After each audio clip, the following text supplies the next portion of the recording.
Hey everyone, welcome back. In this retelling of my life story, the last place we left off was right up at the time when I was about to make my big move out to California.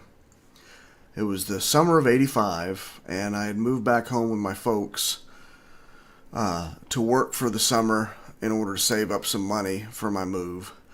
And my, at that time, girlfriend was going to go ahead and move out there ahead of me. And I think two things kind of prompted me to hurry rather than be smart and save up as much money as I could. And that was just my general anxiousness in making the change. And also, I think that because I was still at that point very shy and not very self-assured, I was a little bit concerned about my girlfriend going out to Hollywood, California, and spending months without me, and what might happen because of that. So I herded myself out to California, made the big move, and I hadn't even turned 21 yet. And I just remember the drive was unbelievable, coming from East Texas all the way to Southern California. This incredibly long trip, mainly because Texas is so wide that half the trip was just getting out of Texas. And not only is it wide, but it's extremely boring and monotonous. So that's what I remember of the drive. I don't remember much really about the trip, but my initial reactions upon entering Hollywood and meeting up and staying with my girlfriend at that time. She shared two female roommates, and of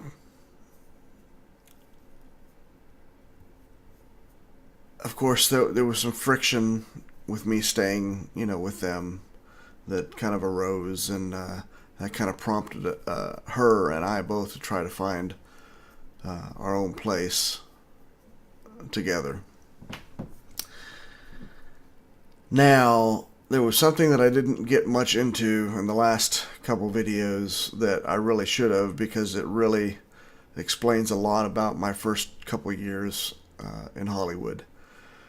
And that is, well, there's two things.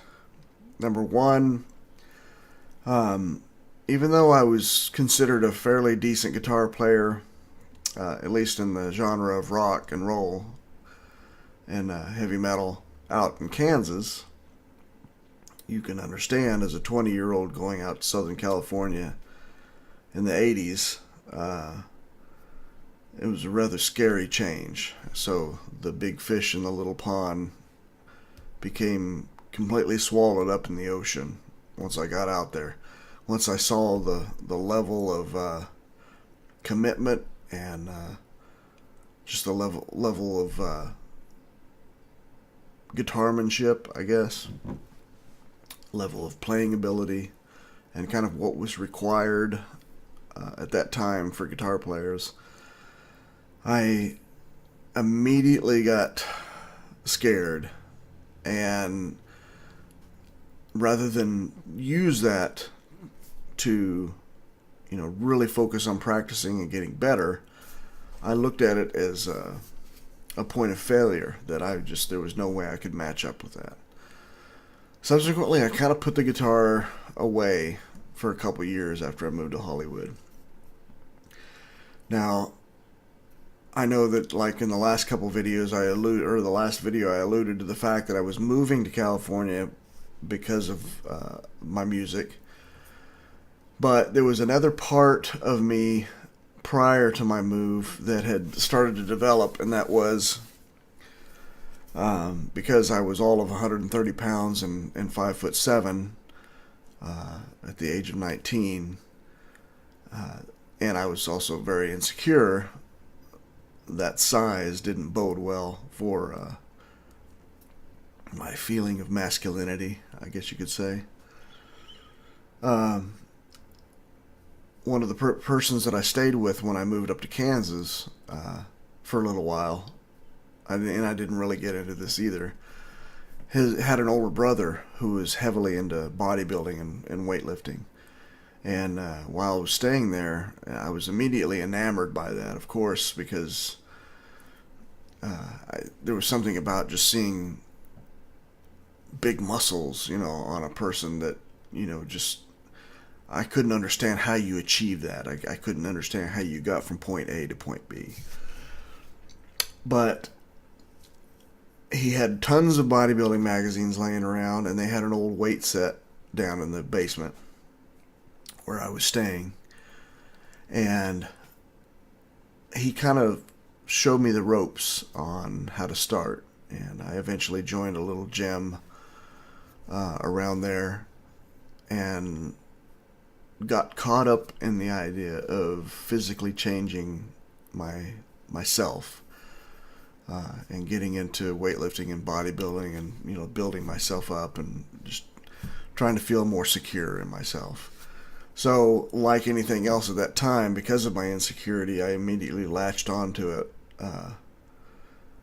for dear life and got all consumed with this idea. So when I got out to Hollywood, and the guitar thing kind of put me in the state of shock and just being scared of I can't compete, because I was also into this whole bodybuilding, powerlifting, power building sort of phase of my life. One of the first places that I looked for jobs was at local gyms, and I'll get a little bit more into the job itself, but because of that, I kind of focused my first couple of years in Hollywood, far more in the weights and exercise than the guitar. And so the guitar was pretty much put away, I thought, for perhaps good at that point. This job, I really led a life of fortune and luck when I got to Hollywood. Here was this huge city, and I felt swallowed up by it at first, but once I started to kind of get out and get around, I started being more relaxed. I started looking for jobs, and I kind of just did the old approach of kind of walking up and down some of the streets. And as I was walking down Beverly Boulevard,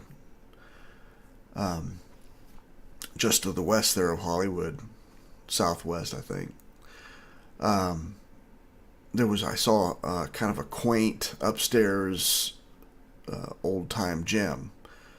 I just walked upstairs and I went up to the guy and said, "I need a job, are you hiring?" And that approach, while I wouldn't suggest it for my own use in any other, although maybe I should, but in any other circumstance, just it completely worked. The timing was perfect. He said, "Yeah, actually, we're looking for somebody." He called the gym manager, and he came up later and pretty much hired me on the spot. And there I was. I had pretty much my first full-time job there in California was at this place called Easton's Gym. Later became a powerhouse gym, but I think it still, even later on, went back and retained its Easton's Gym name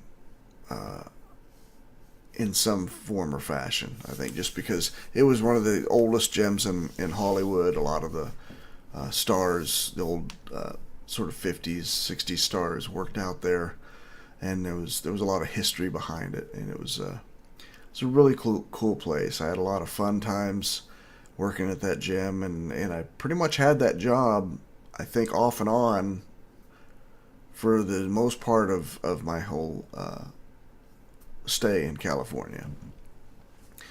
And it was just by luck that I happened upon that place at that point in time.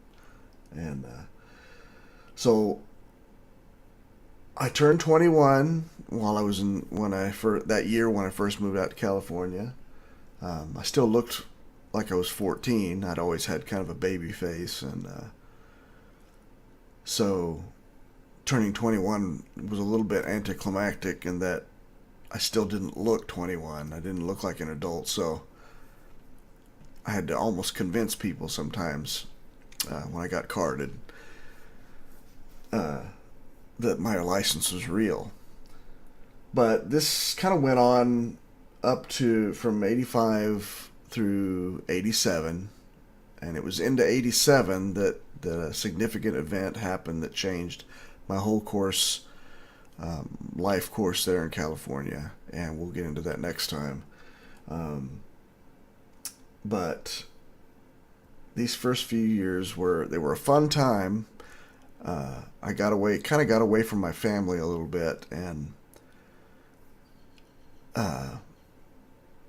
so when I would come back to visit my family, I became all of a sudden known as, you know, the brother, you know, from Hollywood, and that status garnered me a little bit of small amount of fame in the hometown that I was from there in Texas at that time. So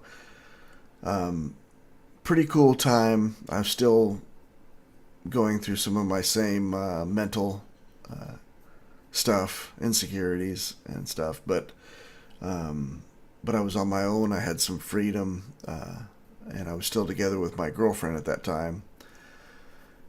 And next time we'll get into how I got back into music, which is another set of complete synchronicities and odd circumstances to get me there. So I'll talk to you next time. All right, bye.